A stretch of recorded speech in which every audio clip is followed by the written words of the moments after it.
तो ground zero से आपने रिपोर्ट देखी किस तरीके से पुलिस ने सुरक्षा के व्यापक इंतजाम किए हैं, लेकिन ये इंसाफ की लड़ाई है और ऐसे में जो छात्र हैं आज एक बार फिर से सड़कों पर उतरेंगे और मार्च निकालने वाले हैं। तो कोलकाता कांड के खिलाफ ये मार्च निकाला जाएगा और इसे नबन्ना अभियान नाम दिया गया है। नबन्ना अभियान के जरिए प्रदर्शन किया जाएगा, इंसाफ की मांग की जाएगी। छात्र संगठनों का ये न्याय मार्च है। छात्रों ने शांति मार्च का ऐलान किया है, लेकिन पुलिस की तरफ से इजाजत नहीं दी गई है। शहर में 3000 पुलिसकर्मी इसे लेकर तैनात किए गए हैं। 19 पॉइंट पर लगाए गए हैं बैरिकेड, ये पुलिस की तरफ से तैयारियां की गई है। कुछ जगहों पर 5 एल्यूमिनियम बैरिकेड जो हैं वो लगाए गए हैं। इसके अलावा सीसीटीवी के जरिए पूरे मार्च पर नजर रखी जाएगी। ममता सरकार से इस्तीफे की मांग हो रही है, क्योंकि देखिए अब तक जो है ममता सरकार की तरफ से इस पूरे मामले को लेकर कोई कार्रवाई नहीं की गई है और इसलिए छात्रों का गुस्सा। प्रदर्शन के लिए नहीं बल्कि अनुमति जो है पुलिस ने नहीं दी है, ये पुलिस की तरफ से बयान आया है। मार्च के दौरान हिंसा होने की आशंका है, ये पुलिस की तरफ से कहा गया है, लेकिन जो स्टूडेंट हैं वो प्रदर्शन अपना आज जारी रखने वाले हैं। और हमारे साथ हमारे सहयोगी जतिन जुड़ गए हैं। जतिन, तस्वीरें भी दिखाइएगा। और दूसरी तरफ सुप्रीम कोर्ट ने जब सुनवाई की थी तब ये कहा था कि जो प्रदर्शन कर रहे हैं शांतिपूर्वक उन्हें प्रदर्शन किया जाए, लेकिन आपकी रिपोर्ट साफ तौर पर यह बताती है कि जो वहां पर इंतजाम किए गए हैं वो तो रोकने के लिए किए गए, यानी आज भी लाठीचार्ज की तस्वीरें सामने आएंगी क्या? आज बिल्कुल देखिए, ये तो बिल्कुल क्लियर है कि नवन्या जो कि सचिवालय बोला जाता है, ममता बनर्जी का दफ्तर भी है, वहां तक किसी को पहुंचने नहीं दिया जाएगा और उसी के लिए तमाम जो तैयारियां हैं वो की गई हैं। मेरे पीछे मैं आपको झलक भी दिखा दूंगा, ये बैरिकेड्स का जाल आपको नजर आ जाएगा। लोहे के बैरिकेड्स हो, बांस बल्लियों से मल्टी लेयर बैरिकेडिंग की गई है और पूरी सड़क आप देख लीजिए पूरे तरीके से खाली है। क्रेन्स यहाँ पर लगाई गई है और जहां भी जरूरत पड़ेगी तो हमने बंकर्स भी देखे, कंटेनर्स भी देखे। सड़कों पर कुछ इस तरीके से बांस बल्लियों को फैला दिया गया है ताकि कोई आगे ना बढ़े। पुलिस की गाड़ियां आपको नजर आ जाएंगी और पुलिस कर्मियों के पास क्या है वो भी मैं आपको जल्दी से तस्वीरें दिखा दूं कि एंटी रेड राइट्स जो एक तरीके से इक्विपमेंट्स हैं वो पुलिस कर्मियों के पास। आप देखिए शील्ड इनके हाथ में है, डंडे इनके हाथ में है, हेलमेट इन सभी पुलिस कर्मियों ने पहना हुआ है। और इस रोड पर जब हम आगे बढ़ेंगे तो आपको कोई नहीं दिखेगा, सिर्फ पुलिस का पहरा ही आपको नजर आएगा। आप ये देखिए कि जितने भी पुलिस कर्मी हैं सबके हाथ में आपको डंडे नजर आ जाएंगे, सबके हाथ में शील्ड आपको नजर आ जाएगी और हेलमेट पहने हुए सभी लोग हैं। ये जितनी भी बसेस आप यहाँ पर खड़ी हुई देख रहे हैं, इन सभी बसेस के जरिए पुलिस कर्मियों को यहाँ पर लाया गया है और हालांकि ब्रीफिंग की जा रही है। आगे हम बढ़ेंगे इस पूरे रोड पर तो आप देखेंगे कि वाटर कैनन यहाँ पर आपको खड़ा नजर आ जाएगा और ये जो ऊपर आप फ्लाईओवर देख रहे हैं, ये फ्लाईओवर जब हम उतरते हैं तो उसी सचिवालय में पहुंच जाते हैं जहां तक छात्रों को जतिन, आप लगातार वहां मौजूद हैं। नवन्ना मार्च से पहले की तस्वीरें आप दिखा रहे हैं कि तैयारी कितने बड़े पैमाने पर की गई है। हम आपके पास वापस लौटेंगे, आप हमारे साथ बने रहिएगा। इस बीच एक और बड़ी खबर दर्शकों को बता दें, जहां 6000 पुलिसकर्मियों की तैनाती कर दी गई है और इसको लेकर अब राज्यपाल ने सवाल खड़े किए। भारी पुलिस बल की तैनाती की गई है, हजारों पुलिस वालों की तैनाती पर राज्यपाल ने सवाल खड़े किए हैं और कहा है कि ममता सरकार सुप्रीम कोर्ट के आदेश का पालन करे। राज्यपाल ने यह कहा है, क्या कुछ और कहा, सुनवाते हैं आपको। The context of the peaceful protest announced by the student community of West Bengal tomorrow and the reported suppression of the protest by certain instructions from the government, I would urge upon the government to remember the strong pronouncement of the Honorable Supreme Court of India. Let not the power of the state of West Bengal be unleashed on peaceful protesters.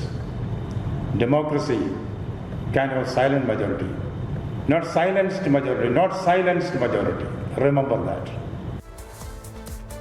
तो देखिए कोलकाता कांड को लेकर छात्रों में गुस्सा है, उबाल है, लगातार नाराजगी देखने को मिल रही है और आज इंसाफ की लड़ाई के लिए मार्च भी निकालने जा रहे हैं। लेकिन इस मार्च को लेकर यानी कि नबन्ना अभियान की जो शुरुआत आज छात्र करने जा रहे हैं, इसे लेकर सियासत भी गर्मा गई है। टीएमसी की तरफ से बीजेपी पर आरोप लगाए जा रहे हैं, जबकि बीजेपी जो है ममता सरकार से इस्तीफे की मांग कर रही है। रिपोर्ट दिखाते हैं।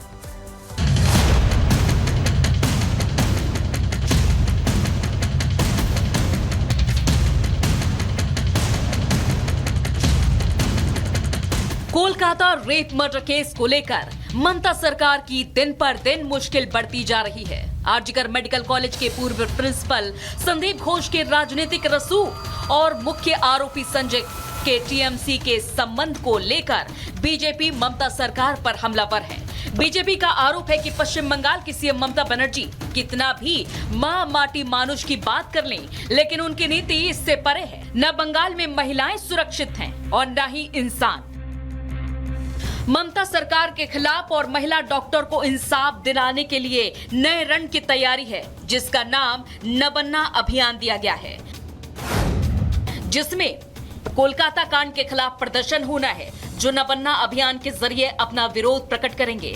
छात्र संगठन इसमें राज सचिवालय तक शांतिपूर्ण न्याय मार्च निकालेंगे। प्रदर्शन को देखते हुए पूरे शहर में 3000 से ज्यादा पुलिसकर्मियों की तैनाती की गई है। 19 संवेदनशील पॉइंट पर बैरिकेड लगाए गए।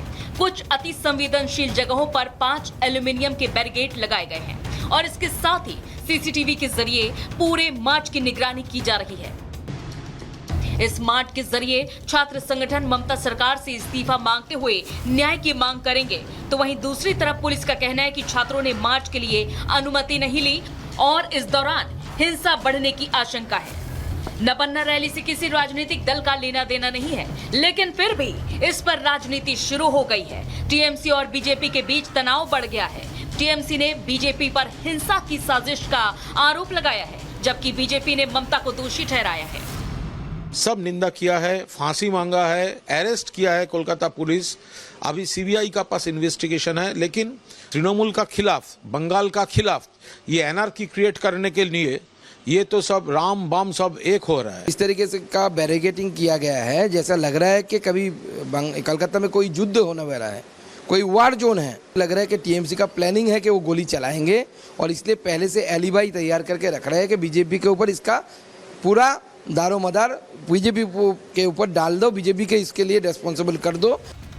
बीजेपी कोलकाता कांड पर जहां ममता सरकार से बार बार इस्तीफे की मांग कर रही है, तो वहीं टीएमसी का आरोप है कि सीबीआई जांच के जरिए जांच को प्रभावित किया जा रहा है। यानी कुल मिलाकर कोलकाता कांड को लेकर सियासत चरम पर है। Bureau report, Republic Bharat. और अब बात करेंगे जेएनयू में जाति।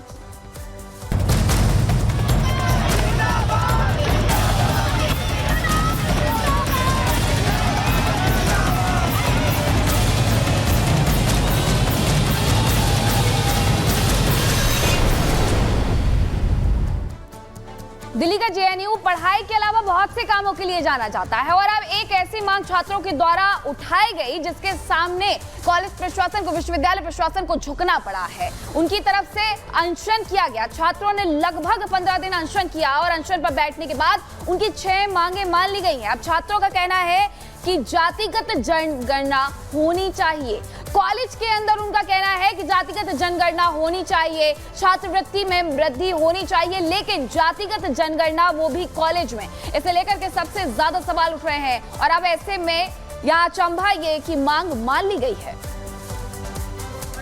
हमारी सहयोगी कोमल सीधे जुड़ रही है, उनका रुख कर लेते हैं। कोमल, हैरान करती है ये बात कि मांग ऐसी, ये कोई वाजिब मांग तो नहीं थी।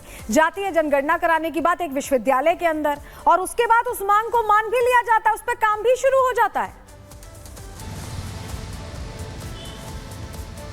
बिल्कुल, देखिए जेएनयू एक बार फिर से सुर्खियों में बना हुआ है, लेकिन इस बीच बात करें तो देखिए तमाम 12 मुद्दे थे जिन्हें लेकर के जो है जेएनयू के छात्र बैठे हुए थे, हड़ताल पर बैठे हुए थे। लेकिन इस बीच जो सबसे ज़्यादा सुर्खियां बटोर रहा है वो यही है कि जातीय जनगणना की मांग काफ़ी ज़्यादा तेज़ हो गई है कि अब एजुकेशनल इंस्टीट्यूशन से जातीय जनगणना की मांग हो रही है। आप लोगों का क्या स्टैंड है और कितना वाजिब है ये?